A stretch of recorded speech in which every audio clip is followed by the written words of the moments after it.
Ang Ginoo manaa kaninyo. Maana sa kanin. Pagbasa gikan sa Santos nga Ebanghelyo sumala ni Lucas. Himayaon ikaw, O Ginoo. Dihay pipila kanila nga naghisgot bahin sa templo kun unsa kini katahom tan-awon nga gidayan-dayanan sa maanindot nga mga bato ug sa mga gasa nga gihalad ngadto sa Dios. Unya miingon si Jesus, kining tanan nakita ninyo apan moabot ang panahon nga walay bisan usa ka bato nga magpabilin sa nahimutangan niini. Ang tanan tumpagon gayod. Magtutudlo nangutana sila, kanus aba kini mahitabo? Ug unsa man ang ilhanan nga magpaila nga moabot na ang panahon nga kini matuman. Si Jesus miingon, pagbantay kamo ug ayaw kamo palimbong, kay daghan ang muanhi sa akong ngalan nga mag-ingon, ako mao ang Kristo, ug moingon usab, miabot na ang panahon. Apan ayaw sila tuuhi, ayaw kamo kahadlok kung makadungog kamog mga gubat ug mga kagubot, kay kining mga butanga kinahanglan nga mahitabo gayud pag-una, apan wala kini magpasabot nga duol na ang katapusan. Mipadayon siya pag-ingon, ang usa ka nasod makigubat sa laing nasod ug ang usa ka gingharian mosulong sa laing gingharian. Mahitaboon niya ang makalilisang nga mga linog, gutom ug kamatay sa tanang dapit. Ingon man ang makahahadlok nga mga butang ug mga dagkong ilhanan gikan sa langit. Ang Ebanghelyo sa Ginoo. Dayon ikaw, O Kristo. Maigsoon, ang gisulti ni Kristo sa atong Ebanghelyo nagpaila nga dinhi di ay kalibutan kining kagubot, kamatay, gubat, kagutom, mahitabo gid ni siya sa dip-ata moatubang sa Ginoo. Pero kitang tanan moatubang gid tas Ginoo. Pero dili na siya pasabot nga magdungan tang tanan. Pero doon na sa gitawag og katapusan. Kanang ang tibuok na gyud nga universo ang mahilis. Pero si Kristo nga nagsulti ani, ingon siya sa dili pa ni mahitabo ang katapusan, magsigi mo kasinati aning kamatay, kagutom, gubat, mga sakit nga di maayo, ana. Nya nahitabo na ni ron. Hitabo. Kanang panag-away, unay, pinatyanay, nahitabo na karon. Hitabo. Pero kung ato sang tanahon, panahon pa ni Adan ug ni Eva, ang ila ganing duha ka anak ga pinatyanay, si Cain ug si Abel. Nya gikan ato hangtod na gyud karon siging pinatyanay ang mga tawo. Mao na diri sa tong unang pagbasa, gitag-an na ni propeta Daniel ang damgo sa hari nga si Nabucodonosor nga ikaw patyon sa kasasunod nga hari, niya ang imong gingharian dugmokon. Pero dunay gisulti si propeta Daniel nga importante kaayo. Ingon siya, kanang inyo mga gingharian mura ra nagbulawan, plata, unsa pa to, puthaw, bika, bronze, mga hilis ra na tanan. Pero dunay gingharian nga motubo nga murag bukid kadtong bato nga giligid. Nya kining ginghariana wa nay katapusan. Unsa man ang ginghariana nga nias kalibutan nga di gyud matapos, mao na ang simbahan nga tinukod ni Kristo na karon gilalisan og maayo sa mga buangon. Magsigig lalis og unsa gining simbahanang tinukod ni Kristo, Katoliko ba, Iglesia bang Kristo, kana bang mga born again, Protestante, sige na taglalis. Ngano man kay ang yawa maningkamot pagpapas ni ining maong gingharian. Pero matod pang propeta Daniel, di gid ni mapapas bisan pag-unsaon. Matapos na lang ang kalibutan, di gid ni mapapas. Mao na atong ilhanan sa tinuod na gingharian. Yang anong di man ni mapapas, kay gitukod man ni Kristo nga dili sad mapapas. Asa man ni matukod? Naasa? Na diya sa atong gingharian, sa atong kasing-kasing. Muna pwede nga ako karon tingali mapapas ang gingharian dili nako, pero dili mapapas diha ni Bradalio ba or ariba nila ni Sister Teresita, dili tingali mapapas. So pasabot ang gingharian na alang yapon. Ikaugma na sad, basig sila na sad mao'y mapapas. Nya wasan mapapas diri nako. Pasabot kining ginghariana di na gid ni matapos dinis kalibutan. Nya unsa may itong buhaton? Aron nga dili ta maapil og kapapas, in kaso lang ba na ay pipila ka mga nagpuyo aning ginghariana nga mapapas. Sama ana karong muingon nga ako sa una diha pa ko anang Katoliko, wa gyud mahunong akong bisyo. Na may uban ningon ana, muinom gyapon ko, mutabako, mamabay gyapon ko, musugal, pero sukad lang nga mibiya ko diha. Nawa ang akong sugal, nawa ang akong pag-inom, nawa sa panang uban akong pamabay. Tinuod na dili. Tinuod oy kay iya man ang gitestimonya. Pero ang hinungdan ba ang iya bang pagbiya diri sa Katoliko nga simbahan o ang pagbalhin ngadto sa laing sikta? Dili. Ang hinungdan misugod siya pagbansay sa sugo sa Ginoo. Pagkadaghan sad nga nias Katolikong simbahan nga kaniadto mga buangon nya karon nga papas nga usa ni ana si San Agustin. Si San Agustin buangon kay to siya sa una, miangkon gid siya ana nga na-attracted gid siya sa kabuang sa kalibutan. 32 or 33 na iyang edad, una pa siya ni welcome sa pagtulunan ni Kristo. Unya unsa may nahitabo? Napapas ang iyang mga bisyo. Nawa nakapaanak pagutos siya babae. Diha na say usa ikaduha, hapit na sa niya mapaanak eh. Namto siya anak gud usa San Agustin. Ana before siya napari. Mo bitanang kami usahay mo sunod sa San Agustin yun. Unsa man ka liwat ko akong idol San Agustin. Ngano man siya katubang before siya napari. Ang nakaapan lang kay napari naman ni una pa minaliwat. Una ikuyaw si San Agustin wa pa siya napari na siya napaanakan bunga sa iyang pagpakasala. Apan sa dihang napari na siya, usa na siya sa nagpropagate ni aning gitawag og chastity and perfect continence, kanang kalimpyo sa kasing-kasing, lawas, huna-huna og kalag. Usa na siya ni ana sa nagsigig suwat og mga theological, philosophical, spiritual ug aktual nga kaning realistic nga mga buhat. Mao na akong pasabot ang gingharian des Ginoo dinis kalibutan. Wa mag-agad og Katoliko ka, wa mag-agad og born again ka or iglesia or Islam or unsa diha. Ang giagad na karon, imo bang puy-an ang akong mga pulong? Diningon ako, unya pader, og mauna pader, ay na lang pagpakakatoliko, ay na lang pagpari, puyin na lang ang pulong sa Ginoo. Ako sang gitubag, buot day mo nako.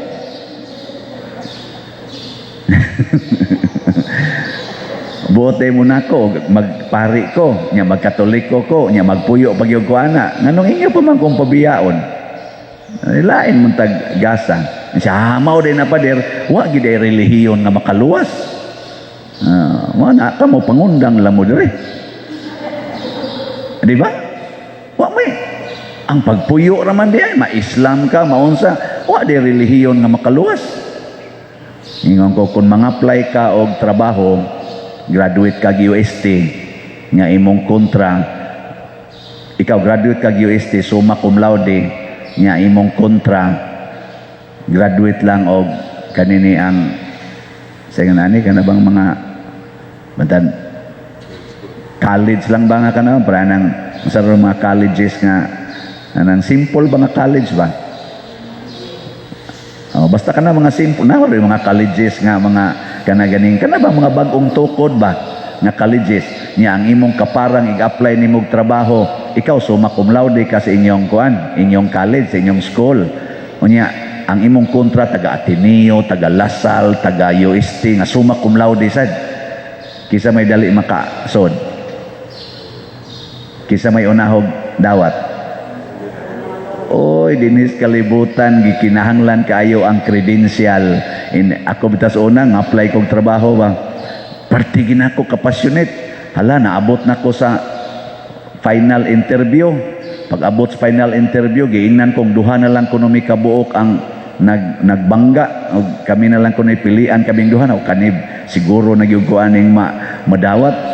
Sus kay ang ako din kaparang gikan man sa mga inila nato dinhing university niya ako gikan sa kus ubos-ubos og jutay pulos may kunuhay mga honor-honor ako magna cum laude siya magna cum laude sa didto oy gitawagan ra ko oy ang usa mo gipili nako paita niya suod ra ba mi ato niya nagkita may kay abot-abot aning GPIA ana kita-kita ako din ako pagkita namon ko ikaw ba din nadawat ingon siya bitaw so ako may gidawat ani ana karong pagkapari na nako ang kadtong kompaniyahan nagpamisa man ako okay idol naman kuno kay ko nila ana di nagpamisa didto gidawat gid nako misa dayon ko ingon dayon ko kini sige kong balik-balik dinis una wa ko dawata may gani karon gidawat mo na naman ko'y credibility na naman ko'y credential ang pasabot lang nako unsa man ang atong relihiyon na Katoliko og mao sa gipuy-an sa mga santos nagdagko kay mga santos sa manilang San Agustin, St. Thomas Aquinas, St. Ambrose, sila si St. Polycarp ug uban pang mga Cyprian nga mga martyrs nagpakamatay aning pagtuhua. Ang atong relihiyon makatudlo ang relihiyon ba makatudlo sa insaktong pagtuman sa pulong sa Ginoo. Nya pili atong relihiyon nga nagtudlo sa insaktong pagtuman sa pulong sa Ginoo. Dili tong bana-bana lang. Nya kinsa man ana nga insaktong nagtudlo sa pulong sa Ginoo, kadtong makakonek ngadto sa Apostolic Foundation. Kadto bang makakonek sa mga apostoles ngadto nila ni San Pedro, ni San Pablo ug ngadto ni Hesus. Kana mo saktong relihiyon. Kanang dili makakonek, mabilong ra na sila sa kanang naa sa nang istasyonan nga naay tiguang amin hindi ko makonek ana sana ana kadungog na mo ana katawan na unsa na istasyonan FM ba hindi ko makonek ana siya asa to ingon niya ex mo na daw siya pero lagi mong sinusundan ang FB niya mga inana ba hindi ko makonek pari daw pero may anak hindi ko makonek mga inana ba muna siya kanang makakonek muna si Kristo niingon daghan unya ang magpa-Kristo daghan ang magingon ako mao si Kristo kana siya mao si Kristo siya ay mugtuwa na kinahanglan nahibaw mong daan kinsa ang atong sundon unya ang relihiyon ang simbahan nga nagtudlo niini og nakapruiba nga sud sa pila ka katuigan mga centuries nga nakapruiba nga dili mapapas mao ni ang tinuod nga relihiyon nga atong subayon kay anhi dinhi nato itudlo ang tinuod nga kaning gitawag natog paagis pagsunod sa pulong sa Ginoo. Para gud ani ato mga doctors, daghan mang doctors nga espesyalista in quotation, pero ikahibaw nimo diin man na siya nag-specialize. Yun siya nga didto na sa kuan, didto na sa Harvard, Isa, hala, mao ba? Adto ta, uy, adto ta patambal. Ay, cancer maning ako. Isa, siko, ano? Ay, ayaw na. Kadto, specialist dito, Harvard to. Unsa ng mga dagko nga mga doktor. Pareha sa gud anang education, ingon, doctor of education, perti nimong daghanag doctorate, pero diha ra nimo gipangkuha sa gagmayng mga eskwelahan. Mahadlo ka mo atubang atong naay doctorate nagikan sa katubang nga dagko kay university nga madoktor ka dito ba idigon doctor of kwan gikan sa Harvard gikan sa unsa nang mga eskwelahan dito sa gawas nasod nga porti mga gilngiga. Uy, inig-uli diri diretso dayong posisyon ay di am sa daghag doctorate pero dito ra gikuha sa inana bisan pag 5 na nakabuk imong doctorate di man na maayo kay mubo ram nagranggo kari gyud diyan. Amo na proud ba mo nga niya mo sa simbahang Katoliko? Kung proud mo, ayaw na mo paningil utang. Kay wa nagitudlo sa Katoliko. Kung proud mo, ayaw na mo sigig pangabit. Kay wa nagitudlo sa simbahang Katoliko. Kung proud mo, ayaw na mo pagsigig pangural. Kay wa magtudlo ang simbahang Katoliko ni ana. Kung proud mo, ayaw na mo pagsigi og bisyo, suyop, inom, hubog-hubog. Ana, kay wa man nagitudlo. Kung proud mo, ayaw na mo pagsigig himo anang same-sex union. Kay wa man nagitudlo sa Katolikong simbahan. Ay na mo anang premarital sex. Kay wa man sa nagitudlo. Sa ato pa, atong pruibahan, proud man kata nga nagsunod ta ni Kristo, pakamatyan ta ni. Sakito dato ang atong kaugalingon aron mapuy-an nato ang tinuod nga pagtulun-an ni Kristo kay mao ni ang hagit. Mao na dinhi sa atong tubag sa Salmo nag-ingon ta dinhi nga hatagi siyag himaya ug pagdaig nga walay katapusan. Dili ba ka nang on and off ba nga modaig lang ta mo himaya tas Ginoo basta ni atas sud simbahan inigawas dito tapos na. Ay karon inigawas dito unsa inyong hisgutan? Maghisgot mo sa akong giwali o inyo ko libakon? Inigumaron din gulis inyong balay unsa magyaw-yaw pa mo dito mga saba pa mo. Himaya ang Ginoo nga way katapusan. Mao nay gitudlo sa Ginoo, mo na itong puyan. Dili kay dinhi kusog ang Ginoo, salamat, daygon ka Ginoo. Igabot na dito sa imong anak, buang-buang ka, ni mala ka patyon ti karon. Ana, ayaw. Ingnagid siya Ginoo, himayaon kan ining akong anak na imong hinatag. Nagasige na lagduwa sa computer. Himayaon ka Ginoo nining akong anak na 16 years old. Natukhang intaws uyab na gasuka-suka na. Daygon ka. Himayaon og daygon ka Ginoo nining akong anak na ulitaw nga ang mata siga na kaayo kagot pag yung ngipon kay porting mosuyok.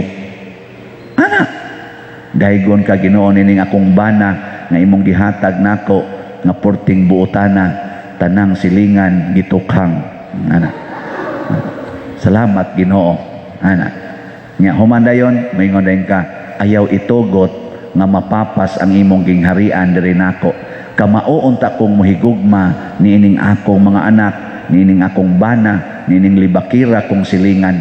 Kamao unta kong mohigugma aron sa katapusan magkita ta diha. O, di ba? Kanay ginakanindot. Indog tayo. Ang Dios atong amahan nga ato sa langit kanunay nga nag-uban kanato. Busa malaumon kitang mudangop kaniya sa pag-ingon Amahan, dungga ang among mga pag-ampo. Amahan, Dungga ang among mga pag-ampo. alang sa kalinaw o kauswagan sa atong Kristohanong katilingban, magampo kita sa Ginoo. Amahan, dungga ang among mga pag-ampo.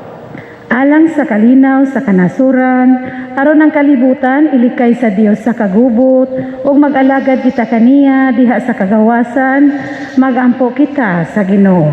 Amahan, dungga ang among mga pag-ampo. Alang niadtong nag-antos sa nagkalain-laing matang sa sakit, nga makabato na sila og hingpit nga kaayuhan o kahupayan diha ni Kristo, magampo kita sa Ginoo. Amahan, dungga ang among mga pag-ampo. alang sa mga nag-alagad sa mga masakiton ug ubang hutong sa katilingban nga makabaton kanunay og grasya sa paglahutay ug nga mapanalipdan sila, magampo kita sa Ginoo. Amahan dungga ang among mga pag-ampo. Alang sa pagsaulog sa 500 years of Christianity, nga unta magmalampuson ang tanan nga kalihukan, ilabi na sa mga parokya, ug atong mapalawman ang atong pagtuo ug paglaom, isip mga binunyagan, magampo kita sa Ginoo. Amahan dungga ang among mga pag-ampo. Alang sa sulugon sa Dios, Teofilo Kamumot Obispo, nga mabayaw na sa kadungganan sa altar, magampo kita sa Ginoo. Amahan dungga ang among mga pag-ampo. Alang sa mga proyekto dinhi sa atong simbahan, nga pinaagi sa pangama o pagiya ni San Vicente Ferrer, magmalampuson ug mahuman unta, sumala sa atong mga giplano, gipangandoy, magampo kita sa Ginoo. Amahan dungga ang among mga pag-ampo. Alang sa tanang mga benefactors ug donors sa atong simbahan nga mihatag og pinansyal ug lain-laing hinabang ug alang sa mga nagtrabaho dinhi sa atong mga proyekto nga hatagan unta sila sa Ginoo ug daghan pang mga grasya sa ilang kinabuhi, malikay sila sa mga kadautan ug mulampos unta ang tanan nilang mga paningkamot, magampo kita sa Ginoo.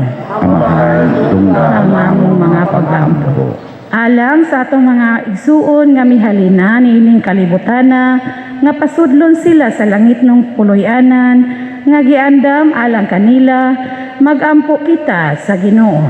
Amahan dungga ang among mga pag-ampo. Amahan, ikaw ang among dangpanan, dawata kining among mga pangamuyo nga among gituboy nga kanimo uban sa gugma ug pagtuo, pinaagi ni Kristo nga among Ginoo. Amen.